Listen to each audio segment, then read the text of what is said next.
नमः शिवाय। हर हर महादेव। नमस्कार दोस्तों, मैं नित्यानंद पांडे आपके अपने चैनल नित्य साधना में आपका स्वागत करते हैं। तो दोस्तों, आज हम लेकर के आए हैं नवरात्रि व्रत में हमें क्या चीज़ें खानी चाहिए और क्या चीज़ें नहीं खानी चाहिए। दोस्तों, जानते हैं कि नवरात्रि में माँ दुर्गा की उपासना की जाती है। माँ दुर्गा की 9 स्वरूपों की पूजा की जाती है और भक्त तरह तरह के भोग लगाते हैं, तरह तरह से अपने मनोकामना को पूर्ण करने के लिए माँ से मन्नतें मांगते हैं, माँ की पूजा आराधना करते हैं। तो दोस्तों, जैसा कि आप जानते भी होंगे, नवरात्रि 9 अप्रैल से शुरू होकर के और 17 अप्रैल 2024 को पारण के साथ समाप्त हो रहा है। इन 9 दिनों में माँ दुर्गा के 9 स्वरूपों की पूजा आराधना की जाती है। तो इस व्रत को भक्त बड़े ही सावधानी के साथ नवरात्रि मनाते हैं। और दोस्तों, इस नवरात्रि के 9 दिनों में जो हम व्रत रखते हैं, पूजा करते हैं, आराधना करते हैं, उसका विशेष महत्व होता है। यह 9 दिन माँ दुर्गा को समर्पित है और 9 दिनों में जो हम फलाहार करते हैं, खाते हैं, पीते हैं, उसका विशेष ध्यान दिया जाता है। तो इस नवरात्रि के व्रत में हमें कौन सी चीज़ें खानी चाहिए और कौन सी चीज़ें नहीं खानी चाहिए, इन सब चीज़ों की जानकारी आपको इस वीडियो में प्राप्त हो जाएगी। दोस्तों, दूध, दही, चाय, कॉफ़ी का सेवन करना चाहिए, नहीं करना चाहिए, और फलाहार हमें कितनी बार करना चाहिए, व्रत में कौन सी ऐसी चीज़ें हैं जिसे अगर हम खाते हैं और ध्यान नहीं देते हैं तो वह खंडित हो जाती हैं। व्रत के दौरान हमें दवा का सेवन करना चाहिए या नहीं करना चाहिए, यह सब जानकारी आपको इस वीडियो में प्राप्त हो जाएगी। कौन सा दूध, कौन सी फल सब्जियां हमें खानी चाहिए। तो आइए दोस्तों, हम लोग वीडियो शुरू करते हैं। दोस्तों, पहले हम जान लेते हैं क्या चीज़ें हमें नहीं खानी चाहिए। जैसे गेहूं का आटा, मैदा, सूजी और मकई का आटा, यह सभी प्रकार की जो फलियां होती हैं, उसे फलियां, दालों से बचना चाहिए। यह सब चीज़ें हमें नहीं खानी चाहिए। दोस्तों, एक चीज़ का आप ध्यान दें, सफ़ेद नमक, हल्दी, करी पाउडर और धनिया, सरसों, राई नहीं खाना चाहिए। इसको तो आप जानते भी होंगे। प्याज, लहसुन, हल्दी, खटाई बिल्कुल नहीं खाना चाहिए। व्रत में तली हुई चीज़ों का सेवन नहीं करना चाहिए दोस्तों, जिससे कि हमारा स्वास्थ्य भी खराब हो सकता है। तो तली हुई चीज़ें आप न खाएं। व्रत में नमक वाला खाना बिल्कुल नहीं खाना चाहिए, नहीं तो व्रत खंडित हो जाता है। अगर आप अपने घर पर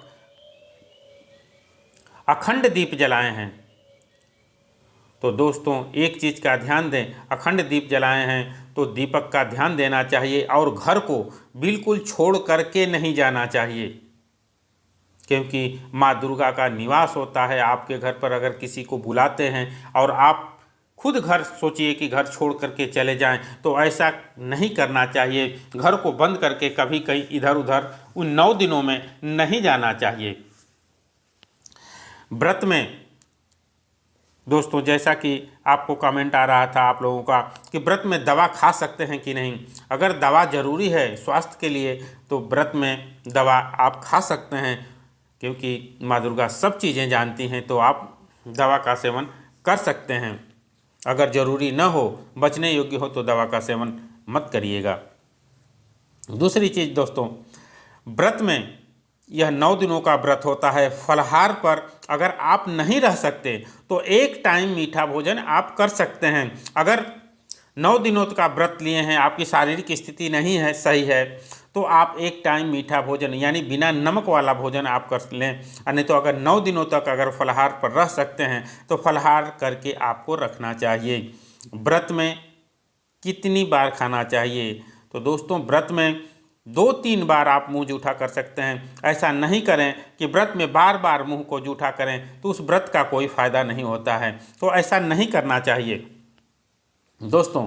उसके अलावा व्रत में खट्टा चीज़ें नहीं खानी चाहिए। और क्या चीज़ें खानी चाहिए, तो दोस्तों कट्टू का आटा खा लें, साबूदाना खा लें, मूंगफली खा लें, राजगीर का आटा खा लें, सिंघाड़े का आटा खा लें, समा का चावल खा लें। यह सब चीज़ों का आप सेवन कर सकते हैं। मौसमी जो फल होता है, केला खा ले सकते हैं, नारियल खा सकते हैं और नारियल खा सकते हैं। उसके अलावा जो भी मौसमी फल है, सेब है, अंगूर है, वो चीज़ों का आप सेवन कर सकते हैं। उबले हुए आलू खा सकते हैं, सीताफल खा सकते हैं। सब्जियों में अगर चाहें तो गाजर है, खीरा है, लौकी, पालक, टमाटर का आप सेवन कर सकते हैं। दूसरा क्वेश्चन आप लोगों का था कि नींबू अगर हम व्रत के दौरान ले सकते हैं कि नहीं, तो बहुत से जगह पर नींबू का सेवन नहीं किया जाता है और बहुत से जगह पर व्रत के दौरान नींबू खाया भी जाता है। तो अगर आप लोगों के यहाँ जैसा हो रहा हो उस हिसाब से आप इस चीज़ को कर लें। दूध, दही, पनीर जो घर पर बना है तो दोस्तों उस चीज़ों का आप सेवन कर सकते हैं, क्योंकि जो बाज़ार से, मार्केट से जो चीज़ें आती हैं उसमें बहुत से केमिकल मिले होते हैं, जैसे पनीर वगैरह में। तो उन सब चीज़ों से आपको बचना चाहिए।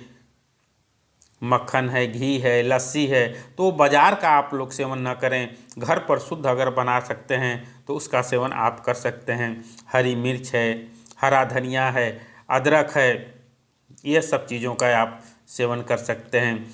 चाय पी सकते हैं, काफ़ी पी सकते हैं कि नहीं, तो दोस्तों चाय पी सकते हैं।